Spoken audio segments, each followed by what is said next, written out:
Halo semuanya, Assalamualaikum warahmatullahi wabarakatuh. Salam sejahtera bagi kita semua. Perkenalkan, saya Anissa Arka Valeriana.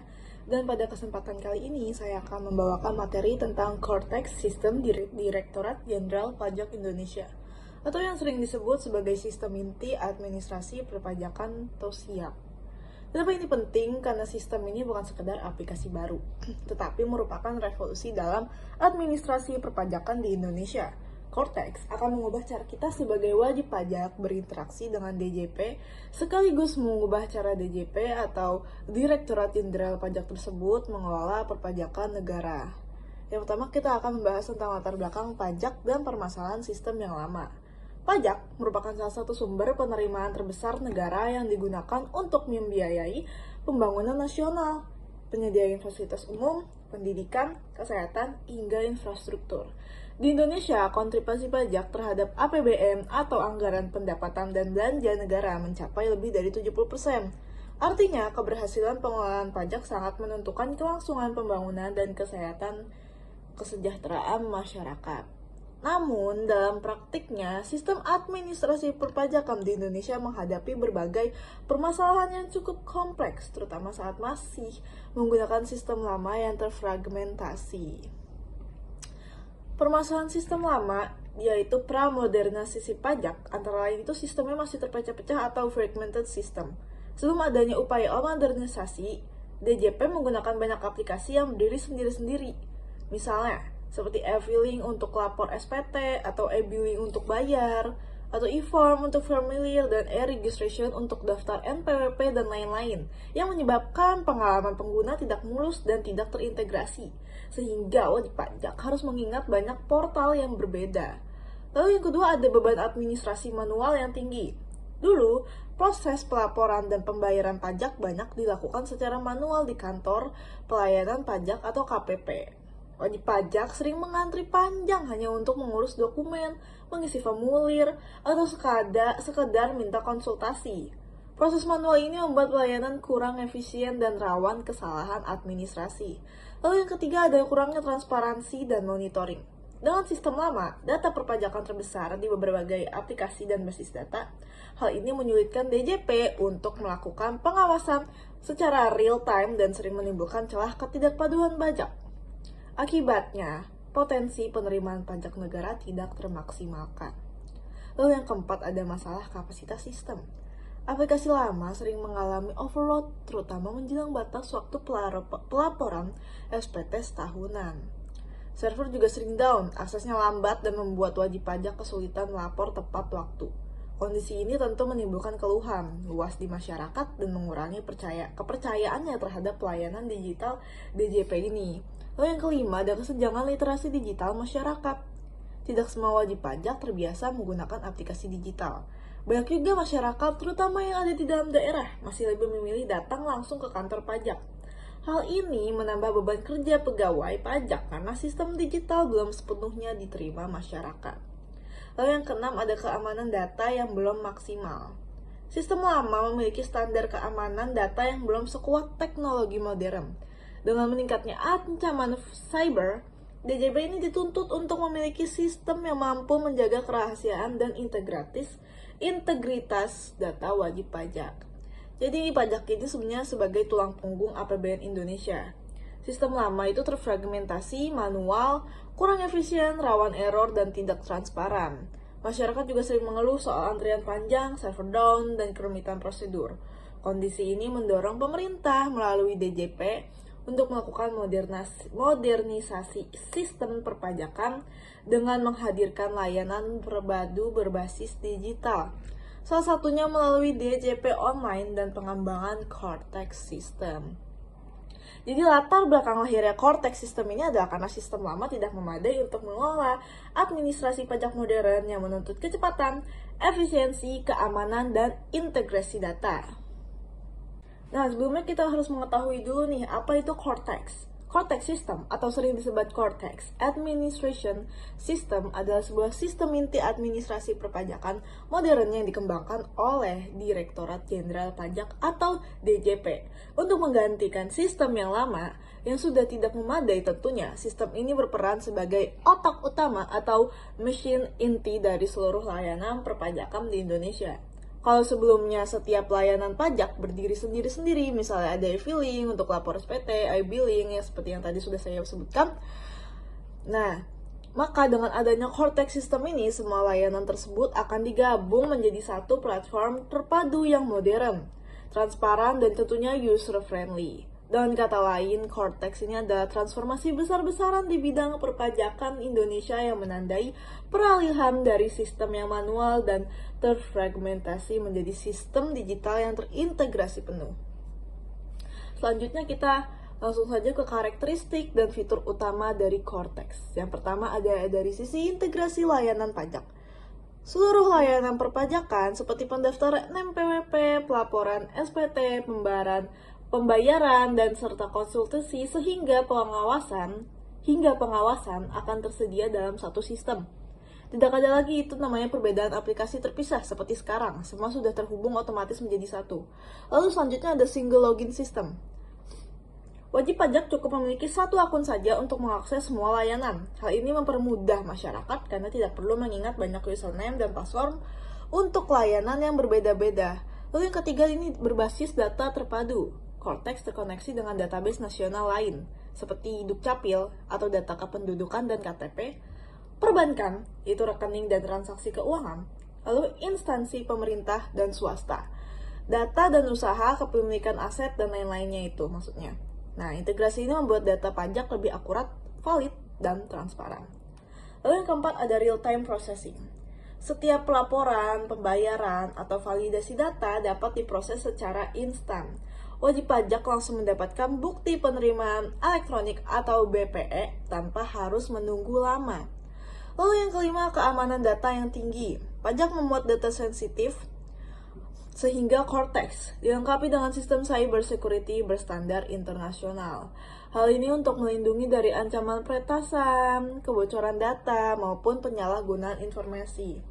Lalu yang keenam ini dia self-service dan user-friendly. Tampilan dibuat sesederhana agar mudah dipahami oleh semua kalangan, termasuk mereka yang belum terbiasa mungkin dengan teknologi digital. Wajib pajak ini juga bisa lebih mandiri dalam mengurus kewajiban perpajakan tanpa selalu datang ke kantor pajak. Lalu yang ketujuh ada pemanfaatan teknologi cerdas.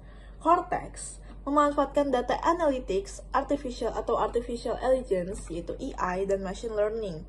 Teknologi ini membantu DJP dalam melakukan pengawasan, menganalisis pola kepatuhan, mendeteksi indikasi penggelapan pajak, serta memprediksi potensi penerimaan negara.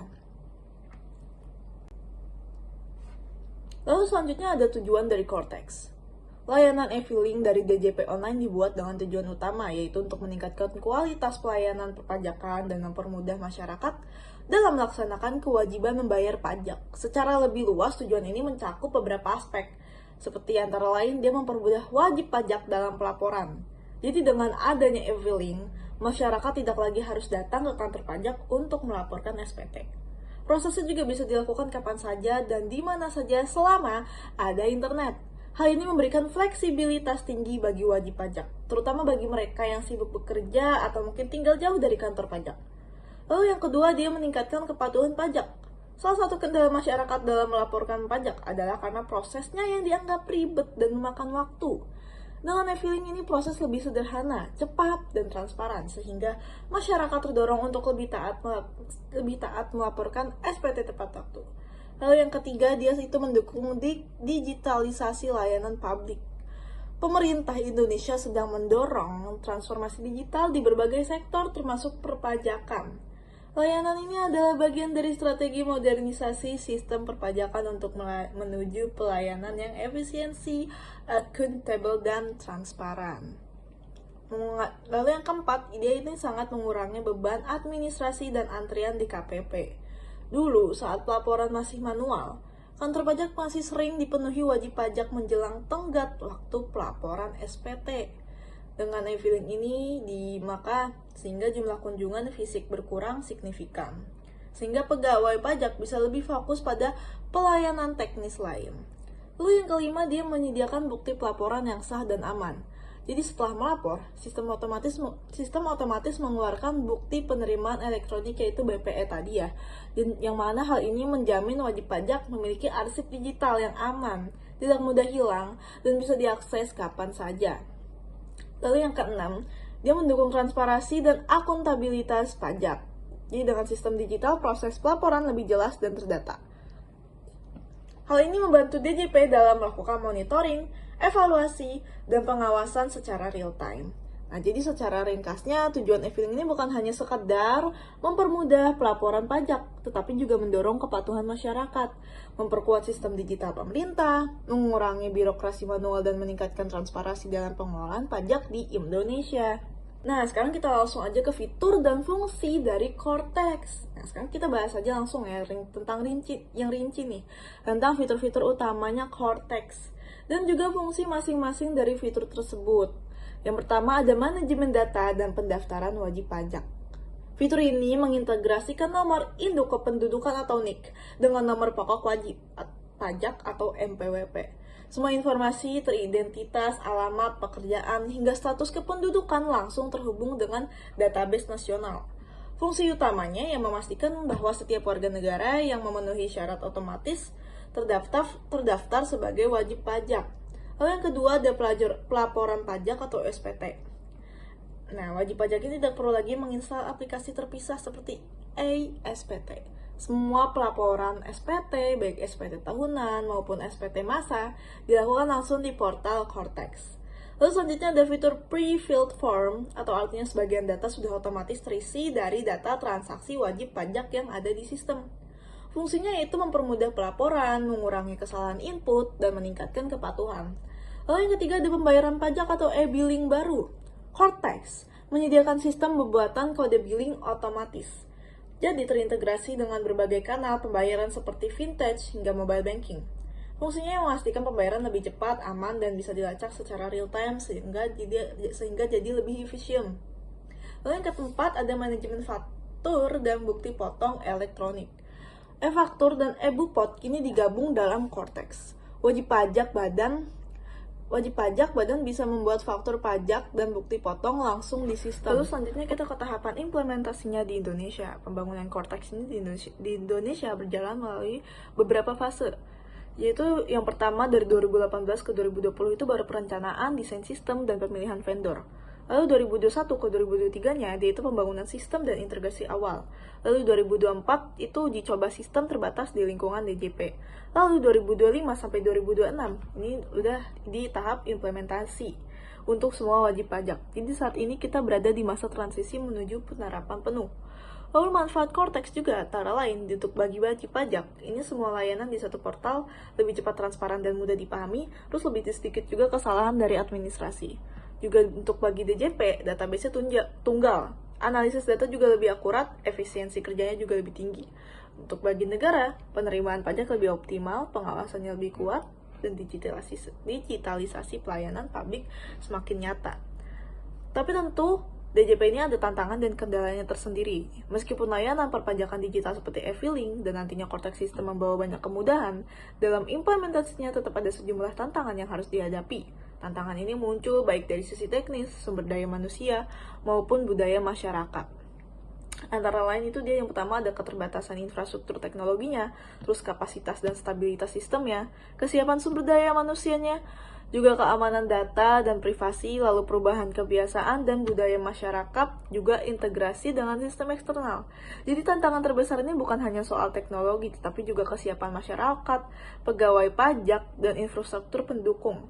Jika hal-hal ini bisa diatasi, maka sistem digital perpajakan Indonesia, baik e-filing maupun Cortex, akan berjalan lebih optimal, efisien, dan dipercaya masyarakat. Nah, yang kelima ada pengawasan dan pemeriksaan pajak. Cortex dilengkapi dengan sistem data analytics dan risk engine. DJP ini bisa melakukan profiling wajib pajak, mendeteksi anomali transaksi, serta mengidentifikasi potensi penghindaran pajak. Fungsinya yang meningkatkan efektivitas pengawasan sehingga pemeriksaan lebih tepat sasaran dan tidak sembarangan. Lalu yang keenam ada layanan digital interaktif. Portal menyediakan chatbot, live chat, dan ticketing system. Wajib pajak bisa bertanya atau konsultasi langsung tanpa ke kantor pajak.